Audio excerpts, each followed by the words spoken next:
Hello beautiful people, it's good to be back again. It's been a while. I made this a while back when PSG faced Bayern Munich, but this is a Matchday poster design featuring Harry Kane. I'm going to be showing you how I created this from beginning down to the end.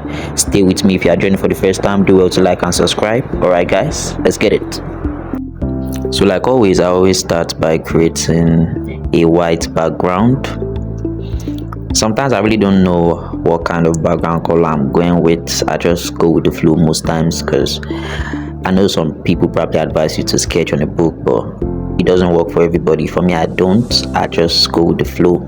So yeah, I always start by creating a white background, and then I start arranging the images. And just so you can also get these images, just check the link in the description to get all of the PNG and all of the resources used in this video, so you can practice while you watch.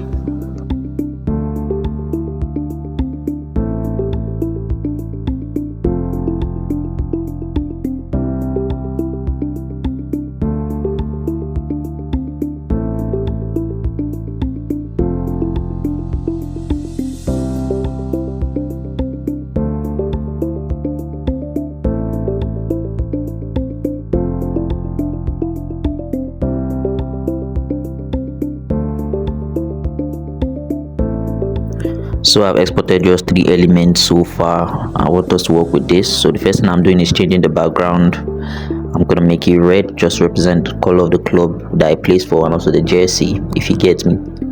So I'm gonna bring this here. This is a paper scratch PNG image I downloaded. Don't worry, all of this will be included in the Google Doc file, so you can practice while you watch this video. So the first thing I'll be doing is moving this under the layer of the Harry Kane. This is the expressive one, and I'll drag this down a bit, increase the size. After doing that, I'll place my Harry Kane properly and then create a duplicate. If you don't know how to do that, you can do that using Alt and dragging, or you just press Ctrl or Command J.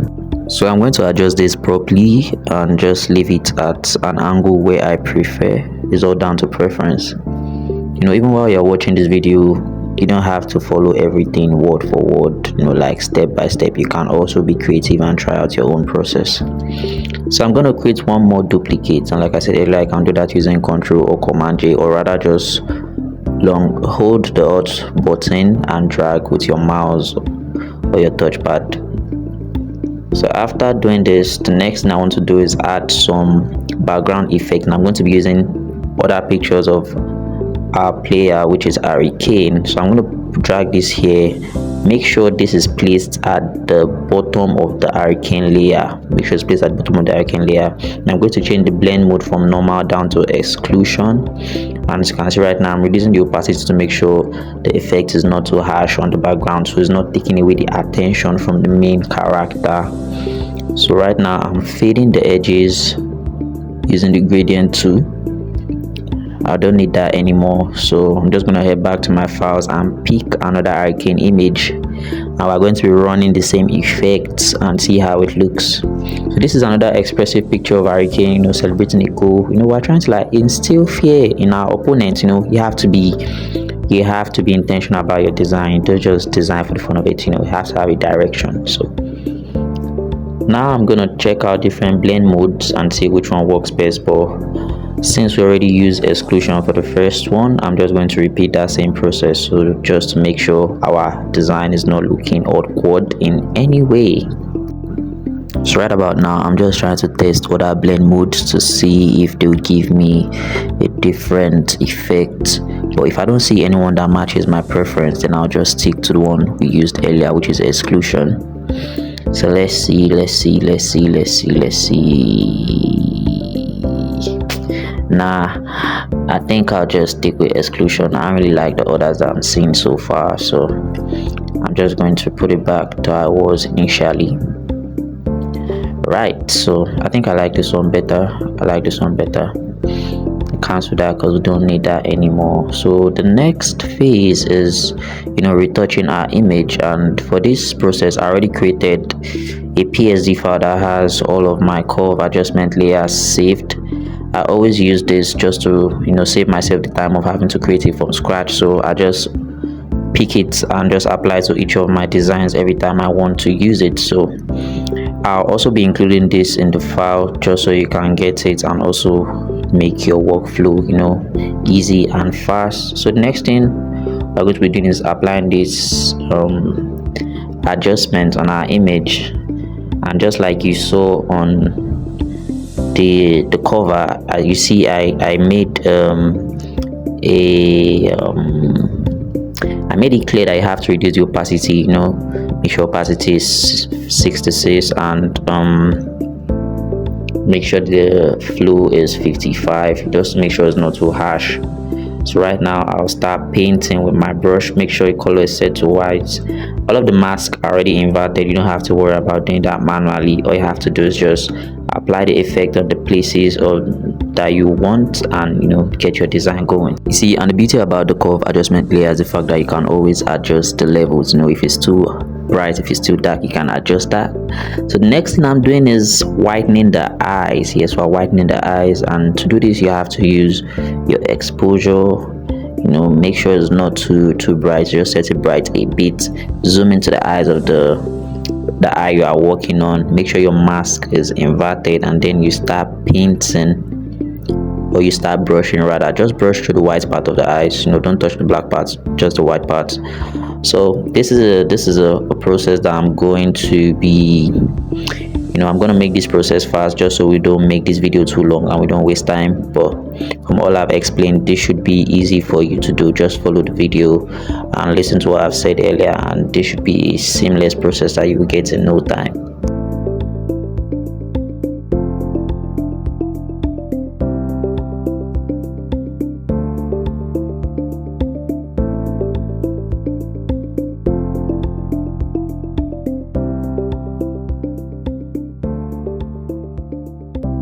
As you can see, his eyes are looking white, the effects is starting to show, but if you notice they are too harsh. So what we'll do is reduce the opacity of both the exposure and the curves layer just to make it decent, you know, don't make it look like it's shouting, like it's taking away the attention from the player. Just keep it decent, keep it simple.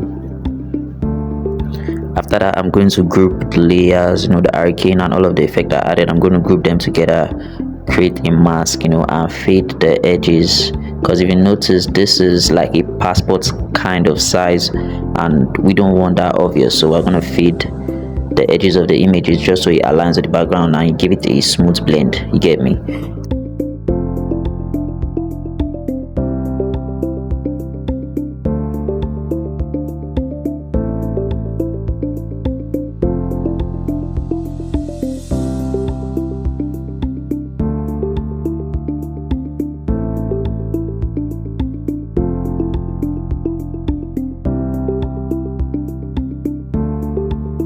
So the next thing we're going to be doing is adding the camera raw filter effect on this image. I'm going to speed up this process because I already made videos like this explaining how this is done on one of my previous videos, so you can check back and follow. I'm going to copy that same curve adjustment layer we used for the first one just to maintain consistency and apply the same effect. I'm going to speed this process up so we don't waste too much time in this video. Alright guys, just watch this and see how it goes.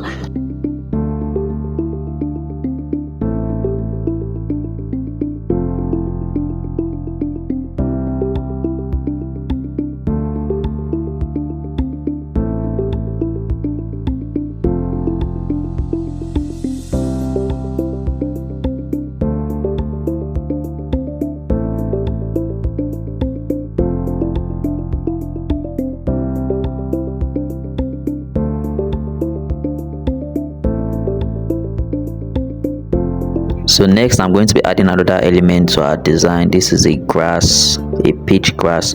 So I'm going to be using the object selection tool to select this, and after meeting it at the point in which you started, you press Ctrl J to create a duplicate and you drag that here. Make sure you're putting it on top of the paper scratch image. And if you are wondering why that is red, we created a solid color and made it red, and we made it a smart object. So now you clip this grass or this page, clip it inside of it, and then we can edit the blend mode. Just pick the one that works best. So I'm going to stick with this.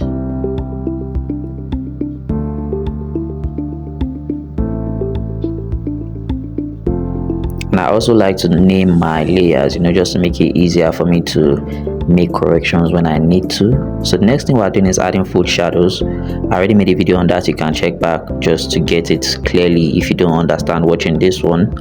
I made a video that was specifically dedicated to that process, so you can check it out and see how it helps you in your design journey. So I'm going to create two. I created a duplicate of the first one using Ctrl J or Alt and dragging. So now that that's done, the next thing we're doing is creating a duplicate of the Harry Kane. Press Ctrl U, reduce it, the exposure, make it 0, and then flip the image upside down. We're trying to create a shadow, and then right click, make it a distorted layer, and then you start dragging until it fits the direction in which the sun or the light's reflection is coming from. You can't just place shadow anywhere. You have to study light reflection to understand that. So after this is done, I'm going to reduce the opacity to make sure it's not too bold. Just watch this process.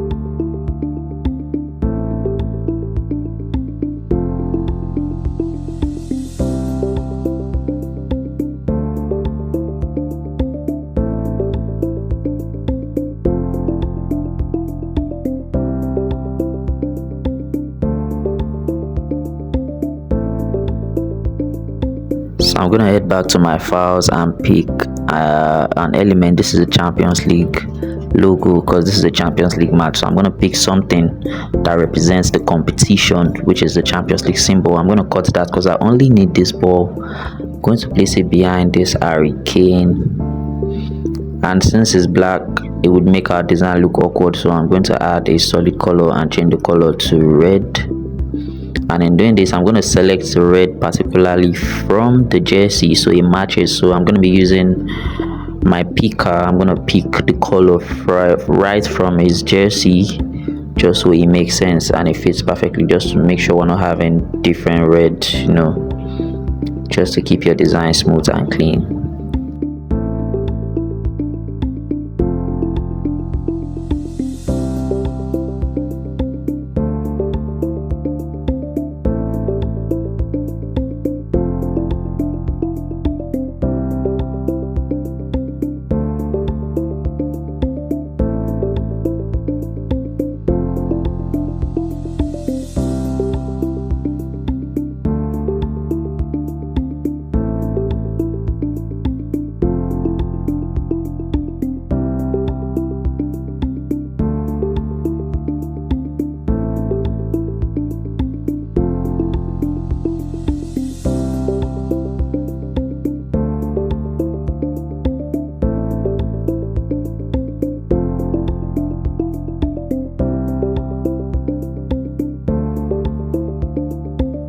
So the next thing I'll be doing is creating a duplicate of this Champions League sign, or logo rather, and I'm going to head down to my blending options. I'm going to reduce the opacity down to 0 and add a stroke.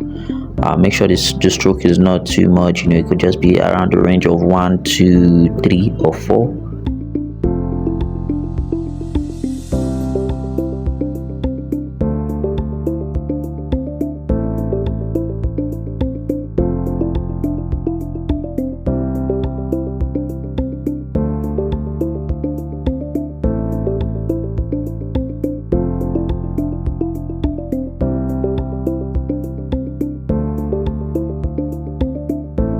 So the next phase is to add the club badges to indicate which club is facing which club. So this game is between Bayern Munich and PSG.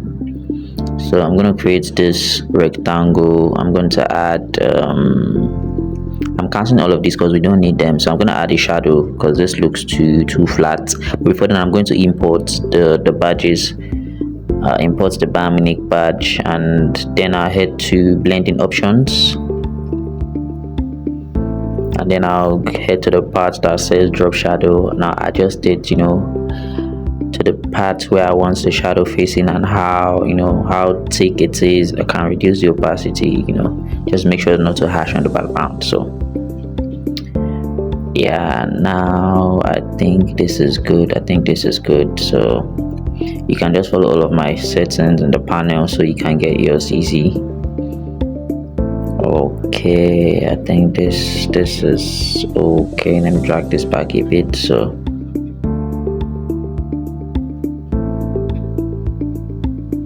all right, that works. So now that we've achieved this, the next thing is to add the badges of the themes that will be playing each other. So for this, we're starting with the Bayern Munich badge. I'm going to place this at the top, reduce the size to fit into the rectangle, make sure that is good and okay. But since Bayern Munich are the away side, so I think the PSG logo has to come first. So I'm going to drag that Bayern Munich down, get my PSG badge, place it on top of the Bayern Munich logo and drag, reduce the size, make sure it's at exactly the same range as the Bayern Munich logo. Reduce that, and now they fit perfectly well. So we'll always put the home side first, and the home side is PSG in this match. So next I'm going to indicate a versus, but I'm just going to be using the letter V. Just going to stick with letter V to keep it simple. Now make this white. So there you have it.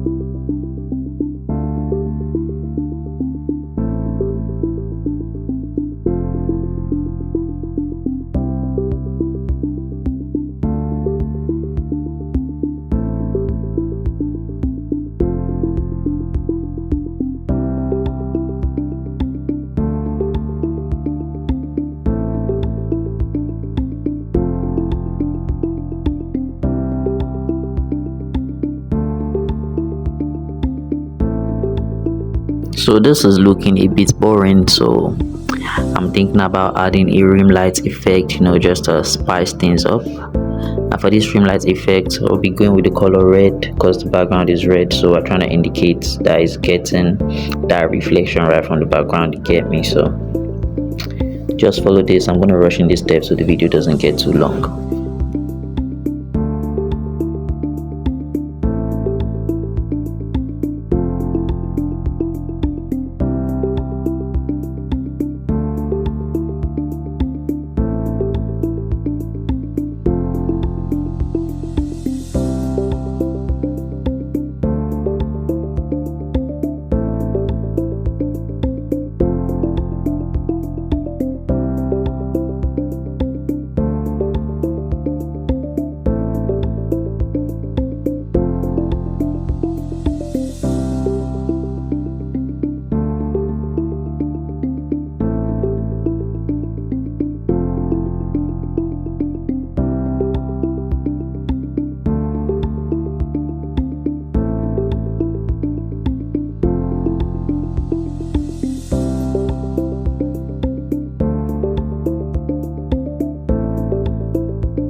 Alright guys, so we have come to the end of this video. Do well to like and subscribe, and also check the resources in the link below to practice while you watch. I love you guys. Until next time, keep creating.